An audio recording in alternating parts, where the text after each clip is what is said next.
यो यातायात व्यवस्था कार्यालय अगाडि यस्तो बिजोग हेर्नुहोस् त पार्किङको लागि यहाँ सेवाग्राहीहरूको एकदमै बिचल्ने के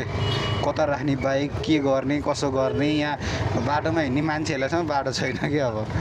यो दीर्घकालीन एउटा सोच चाहिँ हुनुपर्छ क्या पार्किङको व्यवस्थापन मान्छे अलिकति व्यवस्थित तरिकाले यहाँनिर जग्गा किनेर हुन्छ कि पार्किङको चाहिँ व्यवस्था गर्नु पऱ्यो नि दिनमा लाखौँ सेवाग्राहीहरू आउने ठाउँमा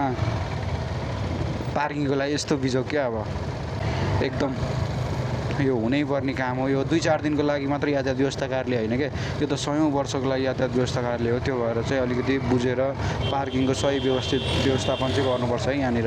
यो चाहिँ भयो मेन हाइवेमा त तपाईँको चाहिँ ठुल्ठुलो गाडीहरू राखिदिएको छ क्या रिङ रोडमा अब त्यहाँ जहाँ चाहिँ ठुल्ठुला गाडीहरू पनि हिँडिरहेको हुन्छ बाइकहरू हिँडिरहेको हुन्छ कसले कतिखेर साइड लाइट नबालिकन लेन क्रस गरिदियो भने कुद्दै उता पछाडिबाट आउने स्पिडमा आएको गाडी ठोकिन सक्छ